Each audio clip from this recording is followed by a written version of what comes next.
أعوذ بالله من الشيطان الرجيم.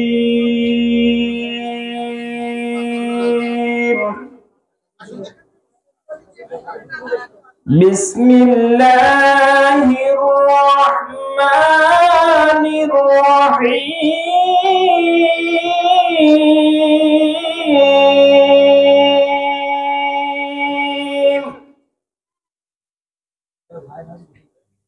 قد أفلح المؤمنون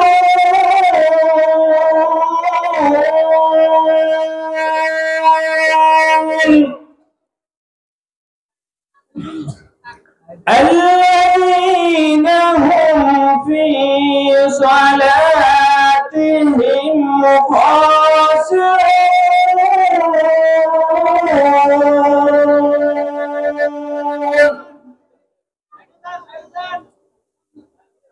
والذين هم عن اللغو معرضون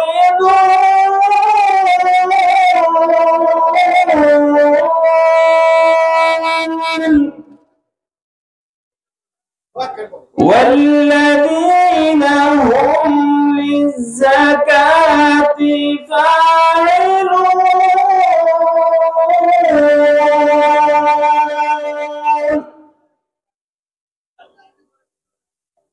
والذين هم لفروجهم حافظون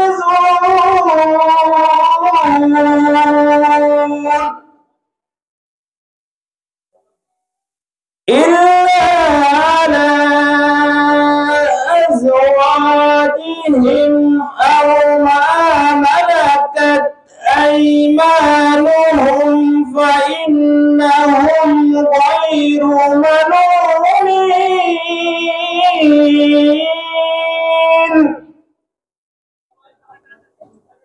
فمن ابتغى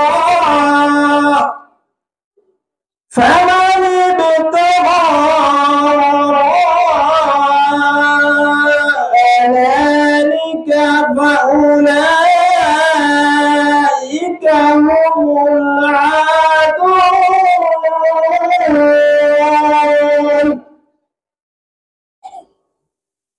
والذين هم لأماناتهم وعهدهم راعون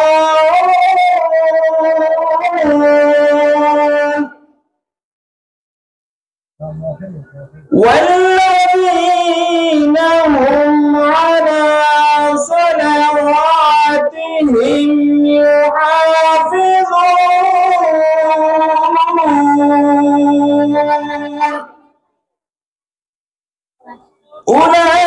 أولئك هم الوارثون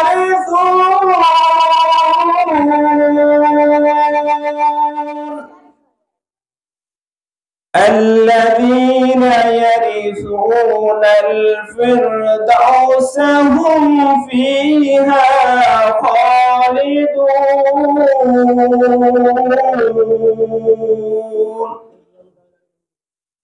وقال تعالى في شان حبيبه مخبرا وآمرا إن الله وملائكته يصلون على النبي يا أيها الذين آمنوا صلوا عليه وسلموا تسليما. اللهم صل على مولانا محمد وعلى آل سيدنا مولانا محمد. اللهم صل على مولانا محمد وعلى آل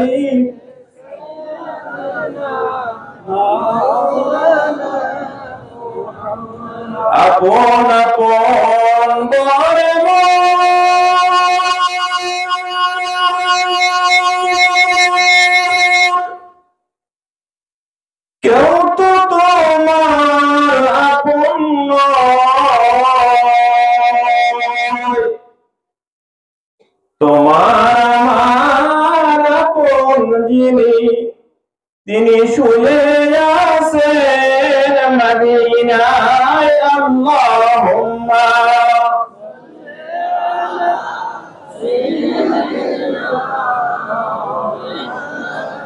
মুহাম্মদ ওয়া আলা আলি مولانا محمد اللهم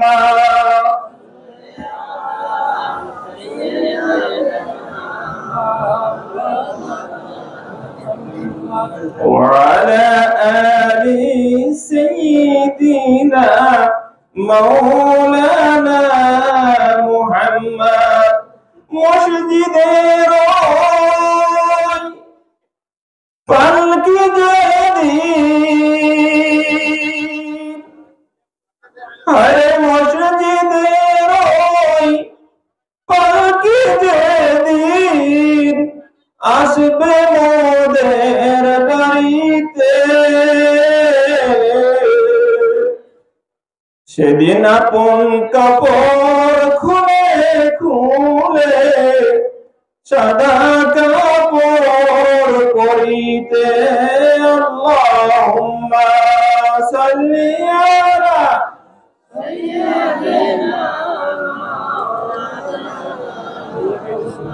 ওয়া আলা আলি সাইয়্যিদিনা মাওলানা মুহাম্মদ আল্লাহুম্মা সাল্লি আলা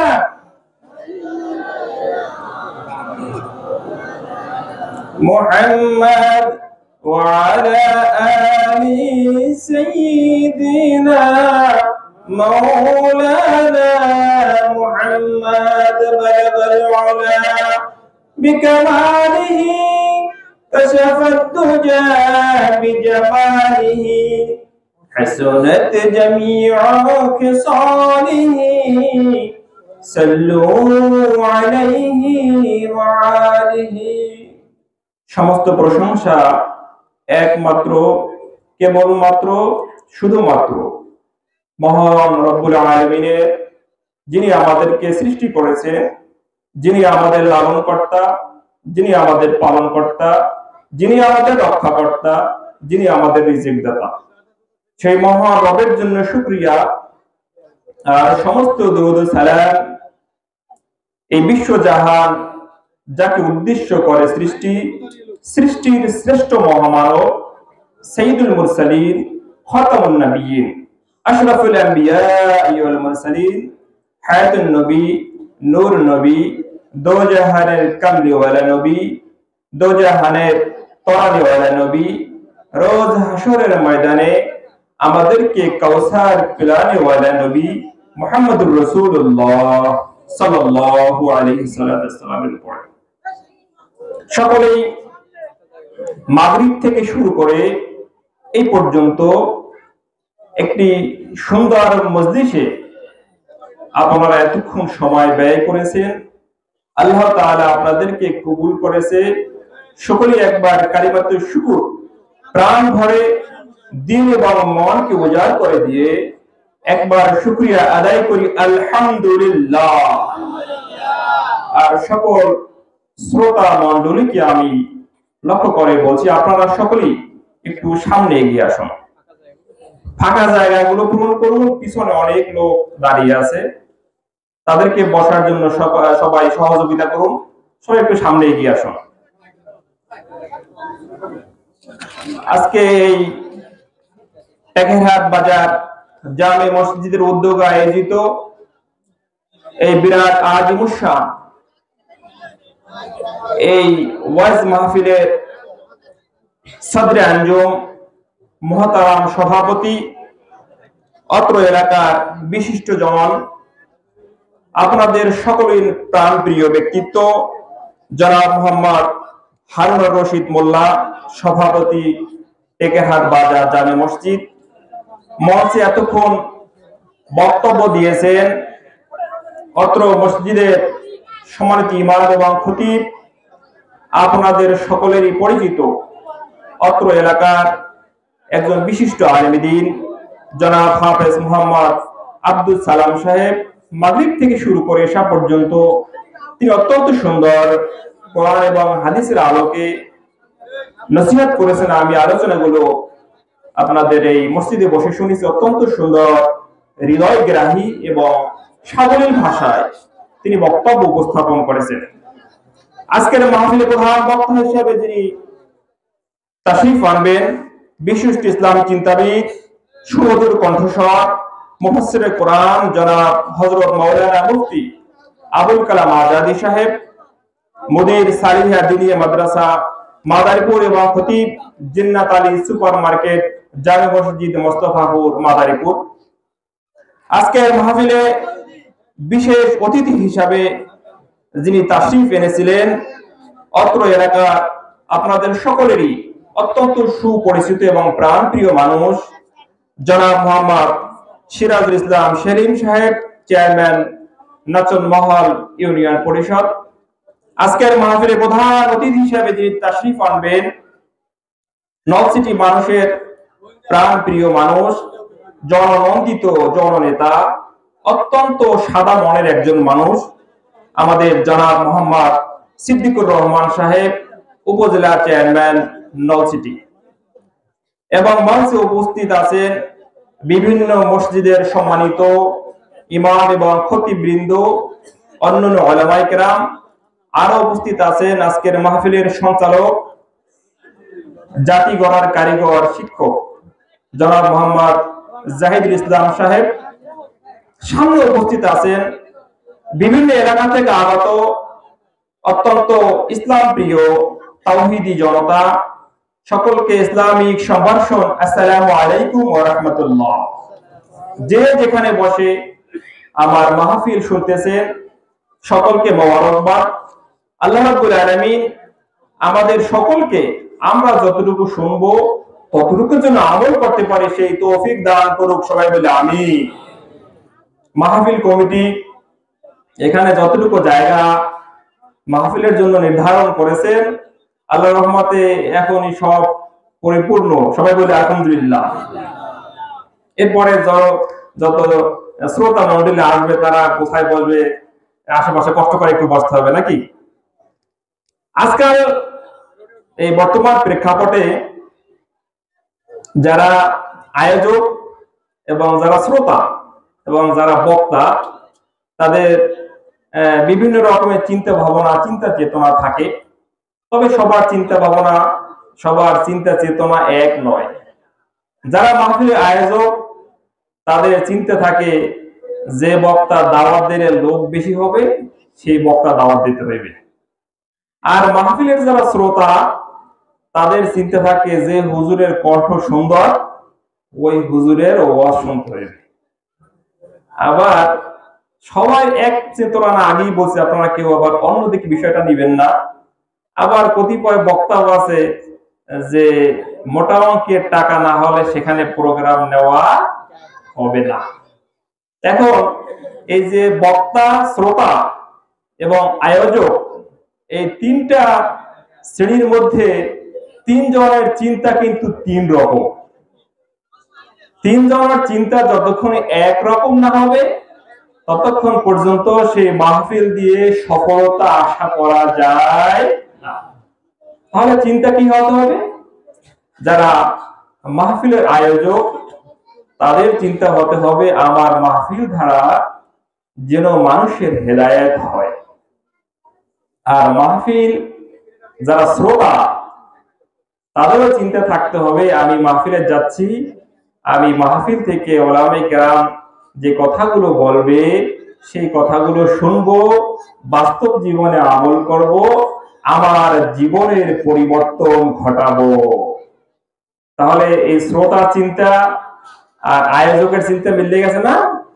এরপরে বক্তা যিনি হবেন তারও চিন্তা থাকতে হবে আমি মাহফিলে আলোচনা করব, আমার আলোচনার ধারা যদি একটি মানুষ হেদায়েত হয়, একজন মানুষ হেদায়েত হলে ওই উসিলায় যেন আল্লাহ তাআলা আমাকে কবুল করেন।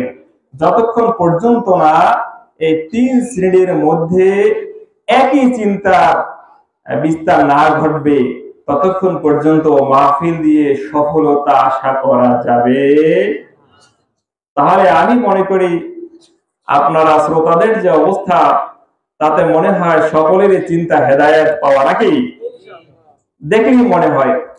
তো আপনাদের এই জায়গাটায় এসে আমি অত্যন্ত আনন্দিত, আবেগপ্লুত। আপনাদের এই এলাকার মানুষের কথাবার্তা, চালচলন, এর আগেও আমি বাজারে একবার এসেছিলাম, তবে মাহফিল উপলক্ষে না। এখন এই মাহফিল, এই এলাকার পরিবেশ অত্যন্ত একবারে মনোরম পরিবেশ, গ্রামীণ নিরিবিলি পরিবেশ, যেখানে ছায়া ঢাকা, পাখি ঢাকা, একবারে সেই শহরের কোলাহল মুক্ত, কৃত্রিমতা বিবর্জিত একটা জায়গা, যেখানে মানুষের মধ্যে একটি মায়াবী চিন্তা, মায়াবী চেহারা ফুটে ওঠে। এরপর আপনাদের এখানে পরিবেশটা অনেক সুন্দর, মসজিদটা খুব সুন্দর সাজানো গুছানো। আমার সবচেয়ে ভালো লেগেছে যে বিষয়টি, আপনাদের সভাপতি সাহেব, আমার প্রথম পরিচয় হলো তার সাথে, মঞ্চে মনে আছেন। সভাপতি সাহেবকে দেখে আমার মনটা একেবারে ভরে গিয়েছে। সবাই বলে আলহামদুলিল্লাহ। কারণ তার মধ্যে সুন্নতি লেবাস, সুন্নতি পোশাক আছে। সবাই বলে আলহামদুলিল্লাহ। এরকম কিন্তু আবার অনেক জায়গায় একটু, হ্যাঁ, আমি এটা বলতে চাই না, এটা আপনারা ভালো বোঝেন, নাকি? তারপর আপনাদের সেক্রেটারি সাহেব, তার সাথে অনেক কথা হলো, তিনি মসজিদ নিয়ে অনেক ভবিষ্যৎ পরিকল্পনার কথা বললেন। আলহামদুলিল্লাহ, আল্লাহ তাআলা এই কমিটির মাধ্যমে মসজিদের যে বাকি কাজটুকু আছে সেগুলো সমাপ্ত করার তৌফিক দান করুক। সবাই বলি আলহামদুলিল্লাহ, আমিন। আমি ভূমিকা যে কথাগুলো বললাম, আশেপাশে যারা আপনারা দাঁড়িয়ে আছেন সকলেই বসে পড়ুন। আমি আলোচনা শুরু করার আগে ভূমিকার মাধ্যমে আপনাদেরকে একটা অফার করেছি বসার জন্য। আর এই অফারটি দুনিয়ার কোনো অফার নয়। আমাদের দেশে দেখবেন বিভিন্ন মোবাইল কোম্পানি, বিভিন্ন রকমের অফার দিয়ে থাকে মানুষকে আকর্ষণ করার জন্য, কিন্তু আমি অফার দিয়েছি আপনাদেরকে জান্নাতে যাওয়ার জন্য। সবাই বলে আল্লাহু আকবার। সবাই জান্নাতে যেতে রাজি তো? রাজি? সবাই রাজি? আমাদের বাড়ি কোথায় কেউ বলতে পারেন? জান্নাতে। কোথায় বাড়ি? আল্লাহ রাব্বুল আলামিন হযরত আদম আলাইহিস সালামকে সৃষ্টি করে জান্নাতে বসবাস করার জন্য বললেন, ও আদম, তুমি জান্নাতে বসবাস করো, তুমি এবং তোমার স্ত্রী দুইজন জান্নাতে বসবাস করো। খবরদার ওই যে একটা গাছ দেখা যায়, ওই গাছের কাছেও যাবা না। আল্লাহ রাব্বুল আলামিনের এই নির্দেশিত বিষয়কে শয়তান বিভিন্ন কূট কৌশলে ভুলিয়ে যখন ওই গাছের ফল ভক্ষণ করানো হলো, আদম এবং হাওয়া আলাইহিস সালামের দেহ মোবারক থেকে জান্নাতের পোশাকগুলো খসে পড়ে গেল। আমাদের আদি পিতা হযরত আদম আলাইহিস সালাম এবং মা হাওয়া আলাইহিস সালাম যখন জান্নাতের মধ্যে তাদের পোশাক খসে পড়ে গেল, লজ্জা নিবারণ করার জন্য কোনো উপায় পেল না। জান্নাতের বিভিন্ন গাছের পাতা ছেঁড়া শুরু করলো। গাছ বলল, খবরদার খবরদার, আমাদের গাছের পাতা তোমাদেরকে দেওয়া হবে না। আল্লাহ রাব্বুল আলামিনের শাসন বসে অবস্থা অবলোকন করলেন। জিবরিল আলাইহিস সালামকে বললেন, ও জিবরিল, আমার বন্ধু আদম একটি বড় বিপদে পড়েছে। তারা ভুল করে ওই গাছের ফল খেয়ে ফেলেছে। এখন লজ্জা নিবারণ করার কোনো উপকরণ পাচ্ছে না। ও জিবরিল, তুমি আমার বন্ধুর নিকটে যাও, লজ্জা নিবারণ করার মতো উপকরণ সরবরাহ করো। জিবরিল আলাইহিস সালাম আল্লাহর আদেশে আদিষ্ট হয়ে আদম এবং হাওয়ার কাছে ছুটে আসলেন। জান্নাতের গাছের পাতা থেকে 8টি পাতা সরবরাহ করলেন। আদম আলাইহিস সালামকে 3টি পাতা দিলেন লজ্জা নিবারণ করার জন্য। মা হাওয়া আলাইহিস সালামকে 5টি পাতা দিলেন লজ্জা নিবারণ করার জন্য। আর বলে দিলেন আদম হাওয়া কিয়ামত পর্যন্ত তোমার বংশধর যারা হবে এই 5 আর 3 কাপড়ে দুনিয়া থেকে বিদায় হবে। জোরে বলেন মারহাবা। তা আমাদের বাড়ি ছিল কোথায়? কোথায় বাড়ি ছিল? আমরা সবাই ওয়ারিস সূত্রে প্রাপ্ত সম্পদের মালিক না? সবাই ওয়ারিস সূত্রে প্রাপ্ত সম্পদের মালিক না? তো আমাদের প্রত্যেক সম্পদ আমরা ভোগ করি ওয়ারিস সূত্রে প্রাপ্ত। তো আমাদের আদি পিতা হযরত আদম আলাইহিস সালামের বাড়ি ছিল জান্নাতে, তাহলে আমরা একটা জান্নাতে বাড়ি পাওয়ার হকদার না? আমরা ওয়ারিস না? আমরা কি জান্নাতে বাড়ি পাওয়ার ওয়ারিস? আমাদের বাড়ি ছিল কোথায়? পর্যায়ে আমরা দুনিয়াতে চলে এসেছি। এখন আমরা সবাই জান্নাতের বাসিন্দা হতে চাই কি চাই না? চাই না সবাই? আমি আলোচনার শুরুতে পবিত্র কোরআনুল কারীমের 18তম পারার প্রথম যে সূরাটি, সূরা আল মুমিনুন থেকে 11 খানা আয়াত তেলাওয়াত করেছি। আল্লাহ রাব্বুল আলামিন যদি চাহেন এই আয়াতের সংক্ষিপ্ত তাফসীর আমি উপস্থাপন করব। ওয়া তাওফীকা ইল্লা বিল্লাহ। সূরা আল মুমিনুন নাম শুনলেই আপনারা বুঝে ফেলেছেন মুমিন এক বচন আর মুমিনুন হচ্ছে বহু বচন, সমস্ত মুমিনগণ উদ্দেশ্য। তো এই পবিত্র কোরআনুল কারীমের এই সূরাটির মধ্যে 118 খানা আয়াত আছে। আল্লাহ রাসূল সাল্লাল্লাহু আলাইহি সাল্লামের কাছে যখন সর্বপ্রথম এই সূরা আল মুমিনুনের 10 খানা আয়াত নাজিল হলো, আল্লাহ রাসূল সাল্লাল্লাহু আলাইহি সাল্লাম আয়াত যখন নাজিল হলো সাথে সাথে আল্লাহর দরবারে দোয়া করলেন। জোরে বলেন আল্লাহু আকবার। আল্লাহ রাসূল সাল্লাল্লাহু আলাইহি সাল্লামের কাছে বিভিন্ন ভাবে ওহী নাজিল হয়েছে। কখনো হতো ঘন্টা ধ্বনির মতো, কখনো মৌমাছির শব্দের মতো, আর কখনো ওহীর ভাব হতো। আল্লাহ রাসূলের দেহ মোবারক থেকে ঘাম দেখা যাইতো। তখন সাহাবায়ে কেরাম বুঝতে পারতেন আল্লাহ রাসূলের উপর এখন ওহী নাজিল হচ্ছে। আল্লাহ রাসূল সাল্লাল্লাহু আলাইহি সাল্লামের নিকটে মৌমাছির মতো গুনগুন শব্দ হচ্ছে। আল্লাহ রাসূল সাল্লাল্লাহু আলাইহি সাল্লাম আল্লাহর দরবারে দোয়া করলেন, সাহাবায়ে কেরামগণকে বললেন, ও সাহাবায়ে কেরাম, আমার নিকটে এই মাত্র ওহী এসেছে।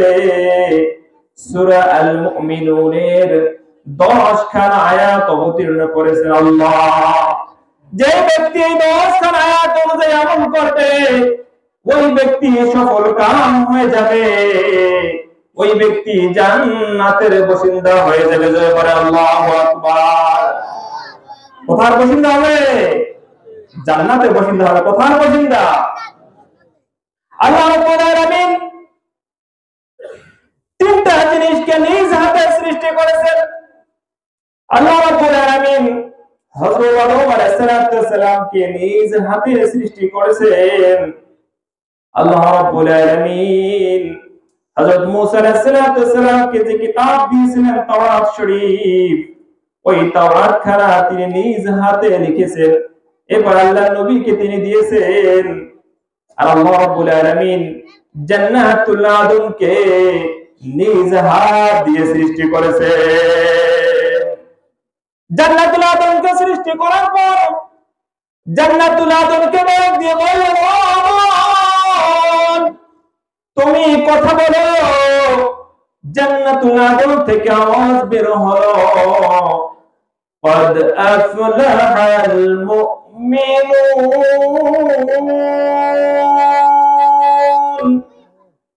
এই সূরা মুমিনুনের প্রথম যে আয়াতখানা আছে জান্নাতুল আদন থেকে বের হলো, জান্নাতুল আদন জানিয়ে দিল মুমিনরা সফল কাম। জোরে বলেন আল্লাহু আকবার।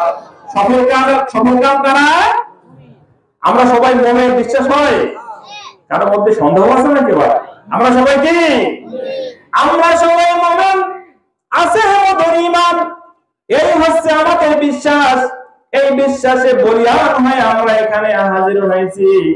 আর যারা হাজির হতে পারে নাই তাদের ঈমানের মধ্যে দুর্বলতা আছে, আছে না নাই? কিছু মানুষ আছে আশেপাশে একটু ঘুরে দেখি হুজুরের মাহফিল একটু ভালো করে জমাইলো, এরপরে বসবো না, আছে না? আবার কিছু মানুষ আছে বাজারে ঘাটে দোকানে এই চায়ের আড্ডা গল্প গুজব আছে, আছে না নাই? কিন্তু ভাইরা আমার, বন্ধুরা আমার, আল্লাহ রাব্বুল আলামিন যাকে নেক আমল করার মতো সৌভাগ্য দান করেন, ওই ব্যক্তি নেক আমল করতে পারে।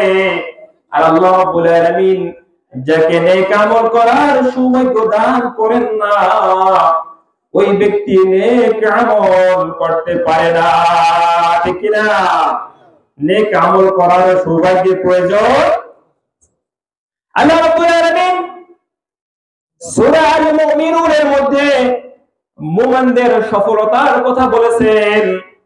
আমাদের দেশের মানুষ বিভিন্ন রকম সফলতার গল্প শোনায়।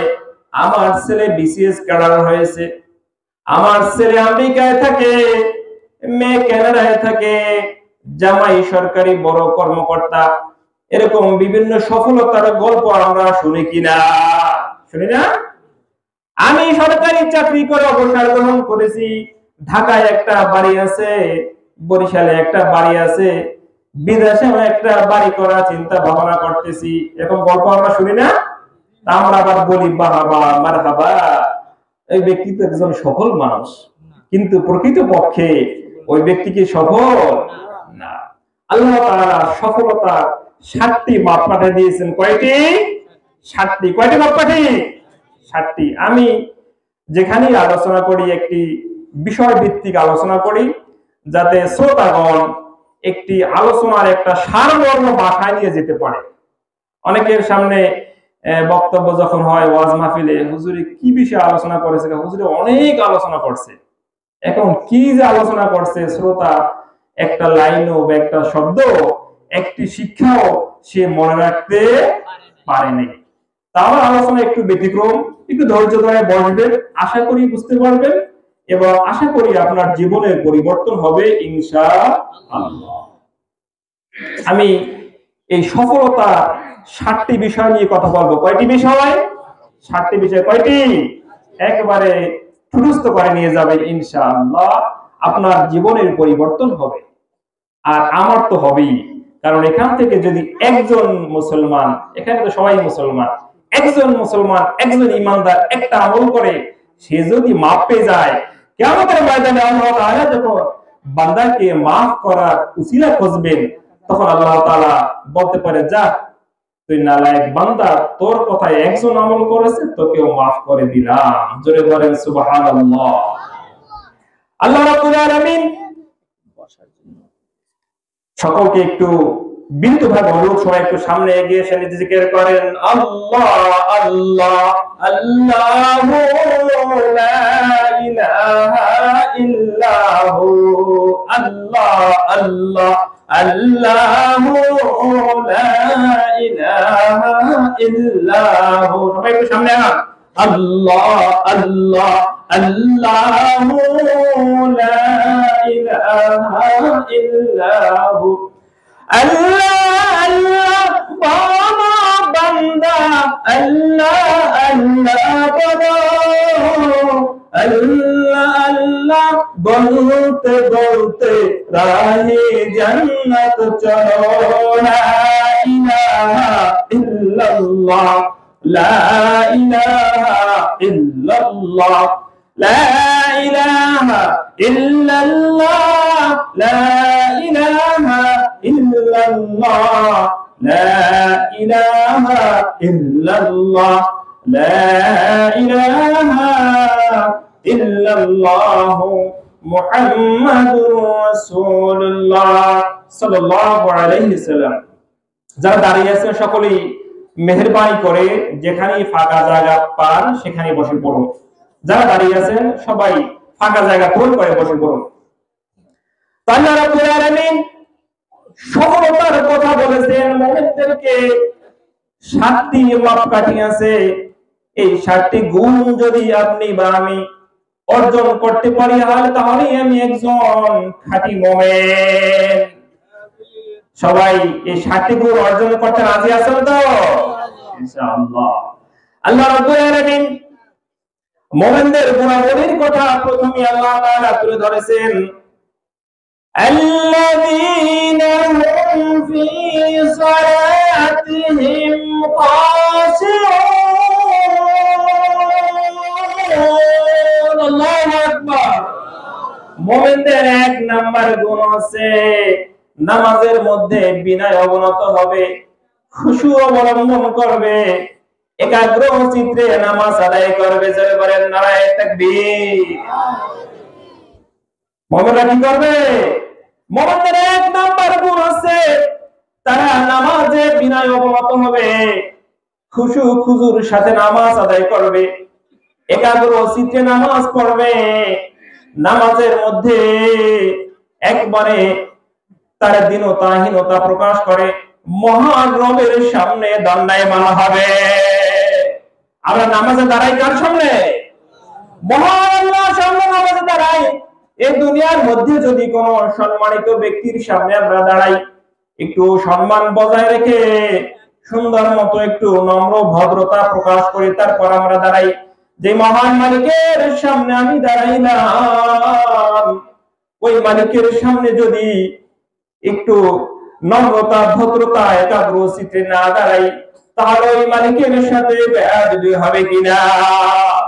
আমরা মুসলমান নামাজে দাঁড়াইয়া মশা মারি, নামাজের মধ্যে দড়ি জড়ি, ঠিক না?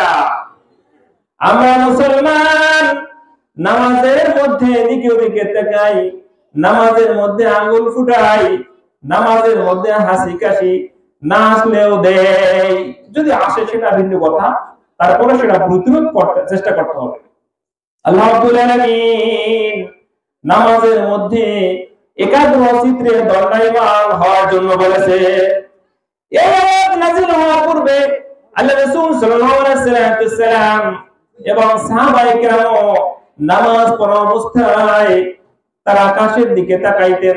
তাফসীর ইবনে কাসির, তাফসীর মাযহারি, তাফসীর জালালাইন, তাফসীর ইবনে আব্বাস, তাফসীর দুররে মানসুর অধিকাংশ তাফসীরের মধ্যে পাওয়া যায় তৎকালীন সময় সাহাবায়ে কেরাম নামাজের সময় আসমানের দিকে তাকাইতেন।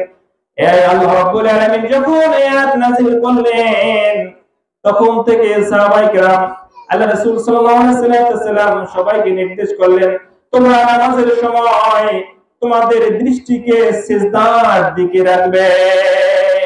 তাহলে আমরা নামাজের সময় আমাদের দৃষ্টি থাকবে কোন দিকে? সিজদার দিকে। হযরত আলী কারামাল্লাহু রাদিয়াল্লাহু আনহু তার সম্পর্কে একটি বর্ণনা পাওয়া যায়। হযরত আলী রাদিয়াল্লাহু তাআলা আনহু একবার কোন এক যুদ্ধে তীরবিদ্ধ হলেন। অনেক কষ্ট করে, অনেক চেষ্টা করে, নামাজে অনেক চেষ্টা করে তার তীরটা বের করতে পারল না। আলী কারামাল্লাহু আনহু যখন নামাজে দাঁড়াইলেন, নামাজে দণ্ডায়মান হওয়ার পর তার পিছন থেকে তীরটা টান দিয়ে বের করে নিলেন। আলী রাদিয়াল্লাহু তাআলা আনহু নামাজ শেষ করে অন্যান্য যারা ছিলেন তাদেরকে জিজ্ঞাসা করলেন, আমার তীর গেল কোথায়? তখন বললেন, হুজুর আপনি যখন নামাজে দণ্ডায়মান হয়েছেন আমরা আপনার তীরটা বের করে নিয়েছি। আলী রাদিয়াল্লাহু তাআলা নামাজ প্রেমিক ছিলেন। নামাজ যখন দাঁড়াইতেন তার দিলটা মনটা আল্লাহর দিকে ন্যস্ত হয়ে যাইতো, দুনিয়ার কোনো হিসাব থাকতো না। আর আমরা নামাজের মধ্যে কি দিল আল্লাহর দিকে যেতে রাজি আছি? ইনশাআল্লাহ রাজি আছি তো? দুনিয়ার কোন চিন্তা, দুনিয়ার কোন চিন্তা, দুনিয়ার কোন ভাবনা নামাজের মধ্যে নেওয়া যাবে না। নামাজের মধ্যে আল্লাহ রাহে দণ্ডায়মান হব। আমাদের দিল, আমাদের মন, আমাদের দেহ, আমাদের প্রাণ সবকিছু আল্লাহর জন্য সঁপে দিব। রাজি আছে সবাই ইনশাআল্লাহ? এটা মুমিনের কয় নাম্বার গুণ? 1 নাম্বার। কয় নাম্বার গুণ? এক নাম্বার গুণ নামাজে থাকতে হবে বিনয় অবনত। এদিক ওদিক তাকানো নামাজের মধ্যে যাবে না। সবাই মনে রাখবেন গুণ কয় নাম্বার হলো। এরপরে আল্লাহ রাব্বুল আলামিন মুমিনের 2 নাম্বার গুণ বর্ণনা করেছেন, ওয়াল্লাযীনা হুম আনিল লাগwi মুরিদুন। আল্লাহু আকবার। মুমিনের 2 নাম্বার গুণ হচ্ছে তারা ওয়াহিতুক কোনো কাজ করবে না। কি করবে না? ওয়াহিতুক কোনো কাজ করবে না। মুমিনরা যা করবে সব কিছু আল্লাহর রাজি খুশির জন্য করবে। ওয়াহিতুক কোনো কাজ মুমিনরা করবে না। সবাই আল্লাহর রাজি খুশির জন্য করতে রাজি আছি? দেখা যায় কোনো কাজ নাই, চায়ের দোকানে বসে রাস্তাঘাটে গল্প গুজব বিভিন্ন কথাবার্তা বলা শুরু করি। প্রথম এলাকার একজন লোকের কথা আলোচনা হয়, তারপরে তার কথা, তারপরে তার ছেলের কথা, তারপরে তার মেয়ের কথা, তারপরে এলাকার মেম্বার সাহেবের কথা, তারপরে চেয়ারম্যান সাহেবের কথা, তারপর উপজেলা চেয়ারম্যান, তারপরে এমপি, তারপর মন্ত্রী, তারপর বিভিন্ন পীর সাহেব, তারপর প্রধানমন্ত্রী, বিরোধী দলীয় নেত্রী, বিভিন্ন আলোচনা করতে করতে করতে করতে এর মধ্যে সত্য ঢুকে যায়, মিথ্যা ঢুকে যায়, গীবাত হয়ে যায়। এর দ্বারা আপনার আমলের মধ্যে পাপ হয়ে যায়। ঠিক কিনা? আমার কথা একমত হতেও পারেন, নাও হতে পারে। এরকম হয় না? হয় না? মাঝে মাঝে হয়ে যেতে পারে। এজন্য আল্লাহ বলেন, খবরদার তোমরা অনর্থক কোনো কাজ করবে না, অনর্থক কোনো কথা বলবে না। তোমরা যা করবা সব কিছু আল্লাহর সন্তুষ্টির জন্য করবা। আল্লাহ রাসূলের সাহাবায়ে কেরাম যখন অবসর পেতেন তখন বিভিন্ন বিষয় নিয়ে কথা বলতেন, ইসলামের বিভিন্ন বিষয় নিয়ে কথা হতো। আর আমাদের সমাজে যখনই অবসর হয় দুনিয়ার বিভিন্ন কর্মকাণ্ডকে নিয়ে কথা হয়, পরকালীন কথা হয় না। তাহলে মুমিনের 2 নম্বর গুণ কি? অহেতুক কোনো কাজ করা। শুধু তাই নয়, মুফাসসিরে ইকরামগণ তাফসীর করেছেন আল্লাহ রাব্বুল আলামিন এই আয়াত দ্বারা অনর্থক কাজ দ্বারা আমাদের দেশে গান বাজনা হয়, আমাদের দেশে শরিয়া বিরোধী বিভিন্ন কর্মকাণ্ড হয়, এইগুলোকে আল্লাহ তাআলা বুঝিয়েছেন।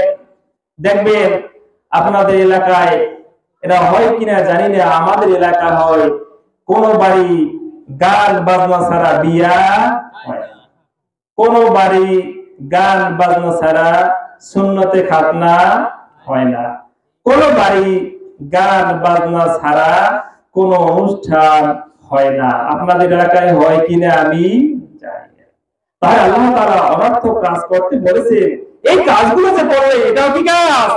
এর ধারে কোনো উপকার নাই। গানের মাধ্যমে বান্দা হৃদয় মরে যায়, অন্তর শক্ত হয়ে যায়, এর দ্বারা কোনো উপকার হয় না।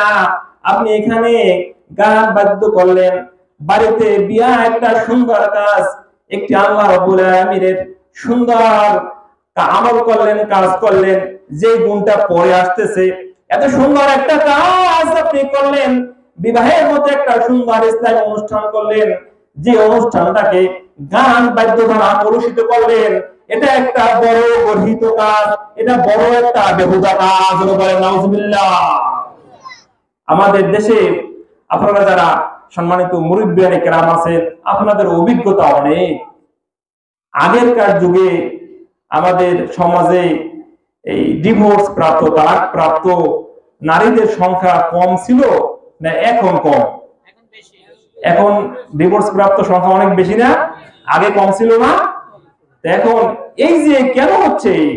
আমাদের অধঃপতনের কারণ হচ্ছে। কেন? আমরা অধঃপতনের একবারে নিম্ন স্তরে চলে গিয়েছি। যারা বলে নাউজুবিল্লাহ। আমাদের তরুণ প্রজন্মকে রক্ষা করার দায়িত্ব আমাদের। আমাদের তরুণ প্রজন্ম যেন পথ হারা না হয়, তারা যেন ইসলামের সংস্কৃতি ভুলে না যায়, তারা যেন আল্লাহ রাব্বুল আলামিনের আদেশ, আল্লাহ রাসূলের নির্দেশ এগুলোর জন্য মেনে চলে, তাহলে আমাদের সমাজ সুন্দর সমাজে রূপান্তরিত হবে। সবাই বলি আলহামদুলিল্লাহ। এই পৃথিবীর মধ্যে বাংলাদেশ একটি ছোট দেশ, 200 কোটি মুসলমানের এই পৃথিবীর মধ্যে বাংলাদেশ, যেখানে 15-16 কোটি মানুষের বসবাস। আপনারা যারা হাজী সাহেবগণ আছেন, সম্মানিত হাজী সাহেবগণ, আপনারা যখন হজে গিয়েছেন দেখবেন পৃথিবীর মধ্যে অনেক মুসলিম দেশ আছে, ইসলামী দেশ আছে, তাদের পোশাক, তাদের আশাক, তাদের লেবাস, তাদের সিরাত, তাদের সুরাত, তাদের চালচলন, তাদের আখলাক, তাদের কথাবার্তার তুলনায় আমাদের দেশ বাংলাদেশ, আমাদের দেশের মুসলমানদের সিরাত, সুরাত, পোশাক, লেবাস, পরিচয় অনেক অনেক অনেক দূরে ভালো, ঠিক কিনা? কেন হয়েছে? এই দেশে কোন নবীদের আগমন ঘটেনি। আল্লাহ তাআলা যত নবী পয়গম্বর পাঠিয়েছেন সব আল্লাহ তাআলা মধ্যপ্রাচ্যে পাঠিয়েছেন। এই দক্ষিণ এশিয়ায় কোন নবীদের আগমন হয়নি। আর উত্তর একবারে যে পাশ্চাত্য কোন নবীদের আগমন হয়নি। এই জন্য আপনি যদি পাশ্চাত্যের দিকে তাকান, ইউরোপ কান্ট্রি, ওসব দেশের মানুষের আচার আচরণ, চালচলন, পোশাক পরিচ্ছদ কিন্তু একবারে নিম্নমানের। তাদের মধ্যে কোনো দিনের বালাই নাই। তাদের দেশে নবী আসে নাই আর ওলি আসে নাই। আমাদের দেশে ওলি নবী আসে নাই, কিন্তু ওলিয়া ওলিয়াগণ আমাদের দেশে ইসলাম প্রচার করে আমাদেরকে এই দিনের পথে আমাদেরকে এনেছেন। আমরা আজকে এই সুন্দর পরিবেশ পেয়েছি, সবাই বলি আলহামদুলিল্লাহ। আল্লাহ রাব্বুল আলামিন মুমিনদের দ্বিতীয় গুণের কথা বলেছেন, মুমিনরা কোনো অনর্থক কাজ করবে না। এরপর আল্লাহ রাব্বুল আলামিন 3 নাম্বার গুণ বলেছেন মুমিনদের, ওয়াল্লাযীনা হুম লিয-যাকাতি ফাইলুন। আল্লাহু আকবার।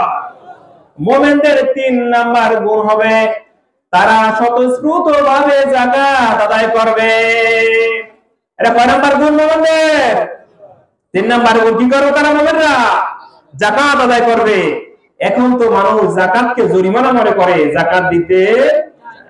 একটি সমীক্ষায় দেখা গেছে বাংলাদেশের জনগণের যে পরিমাণ সম্পদ আছে, বিভিন্ন ব্যাংকে, বিভিন্ন ফাইন্যান্সিয়াল ইনস্টিটিউটে যে পরিমাণ টাকা আছে মানুষের, এই সম্পদগুলো যদি হিসাব করে 1 বছর যাকাত দেওয়া হয়, দ্বিতীয় বছর যাকাত দেওয়ার মতো কোন লোক আর খুঁজে পাওয়া যাবে না। কিন্তু বাংলায় মানুষ মুসলমান, কিন্তু যাকাতের বিষয় কি আছে? তারা উদাসীন। যাকাত আদায় ঠিক মতো, যারা যাকাত দেয় তাও কোন রকম দায়সারা ভাবে যাকাত দেয়, একেবারে সুন্দর মতো হিসাব করে যাকাত প্রদান। যাকাত প্রদান করার জন্য রমজান মাস যখন আসে দেখবেন বিভিন্ন দোকানের সামনে, শহরে দেখা যায় দোকানের সামনে ব্যানার ঝুলিয়ে দেয়, এখানে যাকাতের কাপড় পাওয়া যায়। দেখছেন কিনা আপনারা? শহরে দেখা যায় এখানে যাকাতের লুঙ্গি বিক্রি হয়। তাহলে চিন্তা করেন, যাকাতের লুঙ্গি এবং কাপড় স্পেশালি বিক্রি হয়। আর যদি একটু আপনি ওই লুঙ্গিটা বা কাপড়টা ধরে দেখেন, দেখবেন সবচেয়ে বাজারের মধ্যে একবারে নিম্ন মানের পোশাক হচ্ছে ওই লুঙ্গি, ওই কাপড়। আর ওই যাকাতের টাকা দিয়ে ওই নিম্ন মানের লুঙ্গি কাপড় কিন্তু কিনলো বড় লোক, আর দিল কাকে? গরিবকে। ওই গরিব বেচারা বড় আশা করে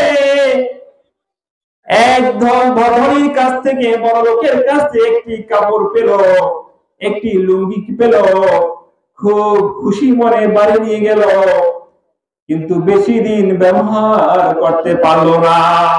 তাহলে যাকাত প্রদানের মাধ্যমে আমি ওই ব্যক্তির সাথে একটা প্রতারণা করলাম, ধোঁকাবাজি করলাম, ঠিক না? ঠিক এরকম আমাদের সমাজে কিছু দেখা যায়। হ্যাঁ, আপনি যাকাত দিবেন, আপনি যেটা পছন্দ করেন ভালো জিনিসটা নিয়ে যাকাত দিবেন। এই গরিবদের সাথে এরকম প্রতারণা চলবে না। আল্লাহ তাআলা এরকম যাকাত দিতে বলেনি। আল্লাহ তাআলা স্বতঃস্ফূর্তভাবে যাকাত দিতে বলেছেন। যাকাত দিতে হবে হিসাব করে। যারা ব্যবসা বাণিজ্য করে তাদের যাকাতের বিষয়টা কিন্তু খুব সেনসিটিভ বিষয়। বছরে একবার যাকাত দিতে হয়। প্রতিদিন আপনি ব্যবসা বাণিজ্য করেন, যেহেতু এটা একটি বাজার, ব্যবসায়ীদের উদ্দেশ্যে কথাটি বলতে চাই, যারা আপনারা ব্যবসা বাণিজ্য করেন, প্রতি বছর হিসাব করে ব্যবসার মালের যাকাত দিবেন, আল্লাহ তাআলা আপনার মাল সম্পদকে হেফাজত করবে। যাকাত দিলে সম্পদ কমে না, বরং যাকাত দিলে সম্পদ বৃদ্ধি পায়। যাকাত হচ্ছে গরিবের হক, আর ধনীদের দায়িত্ব, ধনীরা গরিবদেরকে দিবে, ধনীদের দায়িত্ব পালন হবে, আর গরিবেরা হক আদায় হবে, আল্লাহ তাআলা খুশি হবেন। আর যদি কোনো বান্দা যাকাত প্রদান না করে, আল্লাহ রাব্বুল আলামিন কিয়ামতের ময়দানে ওই স্বর্ণ রৌপ্য বক্সাজাত দ্রব্যাদিকে গরম করে ওই ব্যক্তিকে সেকা দিবেন। জোরে বলেন নাউজুবিল্লাহ। তাকে বলবেন, এই হচ্ছে তোমার রক্ষিত স্বর্ণ রৌপ্য সম্পদ, তুমি কৃপণতা করেছো, যাকাত প্রদান করো নাই, এখন তুমি এর শাস্তি ভোগ করো। তাহলে যাকাতের বিষয়ে কৃপণতা করা যাবে? ব্যবসায়ী ভাইরা যারা আছেন, আপনারা যাকাত কিভাবে দিবেন? প্রত্যেক বছর একবার দোকানের টোটাল যে মাল আছে ওই মালটা স্টক রেজিস্টার করবেন, হিসাব করবেন। প্রত্যেক বছর সাধারণত আমাদের দেশের মানুষরা, মুসলমানরা রমজান মাসে যাকাত দিয়ে থাকে। রমজান মাসে যাকাত আদায় করলে সওয়াব বেশি পাওয়া যায়, ফজিলত বেশি পাওয়া যায়, বিধায় রমজান মাসে যাকাত দিয়ে থাকেন। আপনারা ব্যবসায়ীরা যারা আছেন, রমজান মাস যখন আসবে, এক বছর রমজান মাসে আপনি আপনার দোকানের সমস্ত মালের হিসাব বের করবেন। আপনার দোকানে কত পরিমাণ টাকার মাল আছে আপনি সেই হিসাব করে লিখে রাখবেন। আবার পরের বছর আবার যখন রমজান আসবে, আপনি আপনার দোকানের আবার মালের হিসাব করবেন। প্রথম বছর যখন আপনি হিসাব করেছেন আপনার দোকানে 5 লাখ টাকার মাল আছে এই বছর রমজানে, আগামী বছর রমজানে আপনি হিসাব করেছেন আপনার দোকানে 8 লাখ টাকার মাল আছে, তাহলে আপনাকে ওই 5 লাখ টাকার যাকাত দিতে হবে, কারণ 8 লাখ টাকার এক বছর পূরণ হয়নি। বুঝতে পারছেন হিসাবটা? আবার পরের বছর আপনি যখন যাকাত প্রদান করবেন, আপনি দেখবেন আপনার দোকানে এখন মাল বৃদ্ধি পেয়েছে, 8 লাখ টাকা থেকে বৃদ্ধি পেয়ে 9 লাখ টাকা, 10 লাখ টাকা বা তার চেয়েও বেশি সম্পদ আল্লাহ তাআলা দিয়েছেন। তখন আপনাকে ওই 8 লাখ, 9 লাখ, 10 লাখ টাকার যাকাত কিন্তু দিতে হবে না। ওই আপনার যে মূলধন যখন ছিল ওই 8 লাখ টাকা, ওই 8 লাখ টাকার যাকাত দিতে হবে। বিষয়টা ক্লিয়ার? সবাই বুঝতে পেরেছেন? অর্থাৎ যে সম্পদে এক বছর পূরণ হয়েছে ওই সম্পদে যাকাত দিতে হবে, আর যেটা এক বছর আপনার পূরণ হয় নাই ওইটার যাকাত দিতে প্রয়োজনে এইসব বিষয় ইমাম সাহেবের সাথে পরামর্শ করে যাকাত দিবেন, আপনার সম্পদকে পবিত্র করবে। ধন সম্পদ কার দান? দিয়া ধন বুঝে মন, নিতে লাগে কতক্ষণ, ঠিক কিনা? ধন সম্পদ দেয় কে? নেয় কে? একটি রোগ হবে, সব সম্পদ বিলীন হয়ে যাবে। আপনারা দেখেছেন আমাদের দেশে করোনা মহামারী হয়েছিল, সেই করোনা মহামারীতে অনেক কোটিপতি ভিখারিতে রূপান্তরিত হয়েছে। জোরে বলেন নাউজুবিল্লাহ। ব্যবসা বাণিজ্য করত, করোনায় ব্যবসা বাণিজ্য শেষ হয়ে গেছে। অনেক কোটিপতি তারা জ্বর হলেও সিঙ্গাপুর মাউন্ট এলিজাবেথ হাসপাতালে ডাক্তার দেখাইতে যায়, কিন্তু করোনা হয়েছে বাড়িতেও ডাক্তার খুঁজে পায় নাই। আল্লাহর খেলা বোঝা বড় না। এজন্য ধন সম্পদ দিয়ে বাহামি করা যাবে না, ধন সম্পদের বড়াই করা যাবে না। ধন সম্পদ দিয়েছেন যিনি, আবার ওই ধন সম্পদ নিয়ে যাবেন তিনি। এজন্য ধন সম্পদ আল্লাহ তাআলা দিয়েছেন, আবার ওই আল্লাহ তাআলাই আপনাকে স্বতঃস্ফূর্তভাবে যাকাত প্রদান করার জন্য বলেছেন। তাহলে যাকাত সময় মতো সবাই দিতে রাজি আছেন তো ইনশাআল্লাহ? যাদেরকে আল্লাহ তাআলা সম্পদশালী করেছেন, আপনারা সবাই যাকাত দিবেন।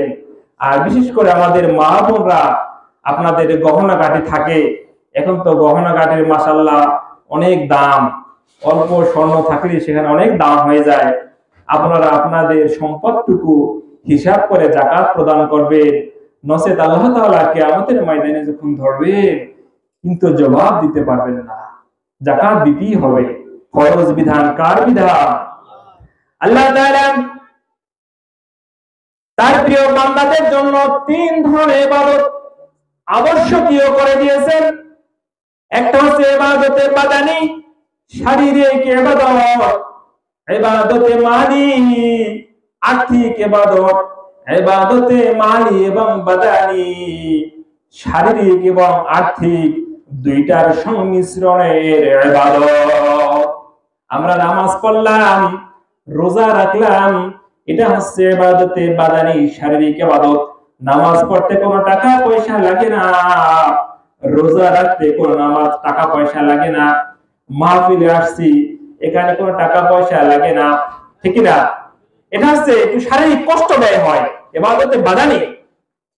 আর ইবাদতে মালি, যাকাত প্রদান করলাম, সম্পদ থেকে দিতে হবে। মসজিদে দান করলাম, সম্পদ থেকে দিতে হবে। মাহফিলে দান করলাম, সম্পদ থেকে দিতে হবে। দুস্থ অনাথ অনাহারী অর্ধাহারী মানুষকে সাহায্য সহযোগিতা করলাম, আপনার সম্পদ থেকে দিতে হবে। এটা হচ্ছে ইবাদতে মালি। আর একটা ইবাদত আছে যেটা হচ্ছে ইবাদতে বাদানি এবং মালি, যে ইবাদতটা করতে টাকাও লাগে, শরীরও লাগে, সেই ইবাদতটা হচ্ছে হজ। আল্লাহ তাআলা সবাইকে হজ করার তৌফিক দান করুন, সবাই বলে আমিন। আল্লাহ রাব্বুল আলামিন মুমিন বান্দার জন্য 3 নাম্বার গুণ বর্ণনা করেছেন। তারা যথাযথভাবে যাকাত প্রদান করবে।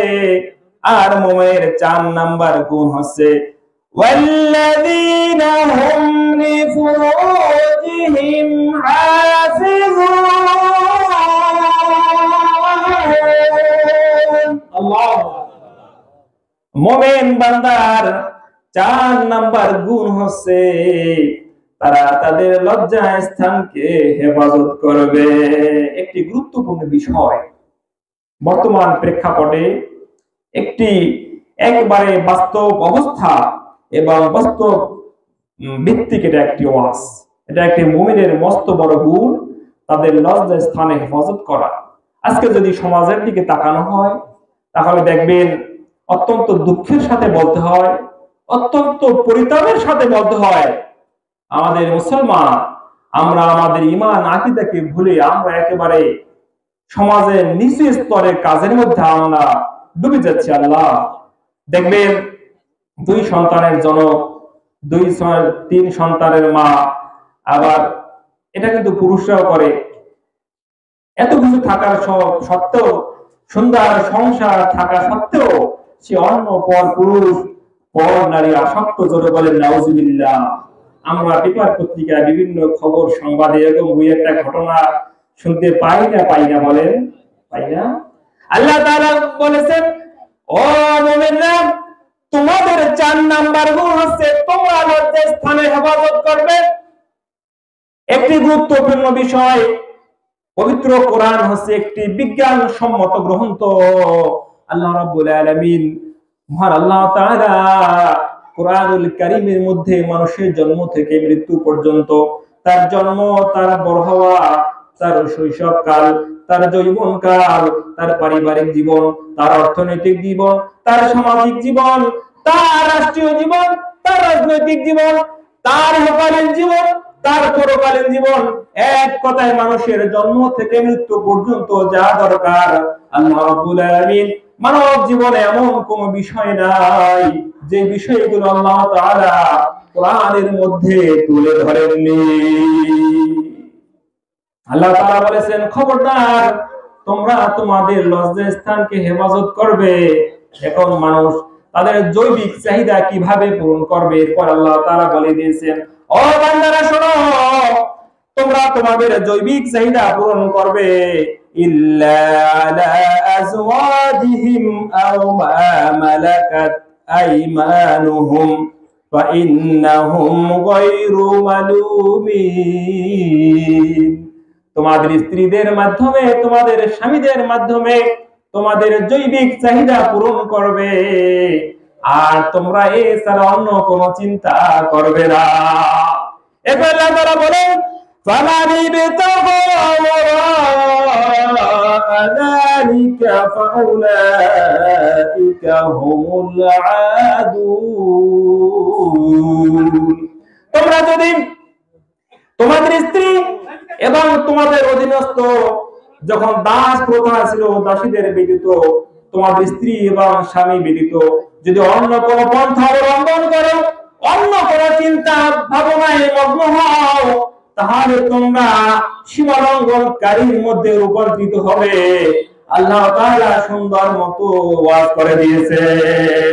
দেখবেন বর্তমান যুগ কিছু মিডিয়া মানুষদেরকে এই যে পরকীয়া বলেন, এরকম পরনারী আসক্ত, পরপুরুষ আসক্ত, এর প্রতি কিছু মিডিয়া মানুষদের উৎসাহিত করে।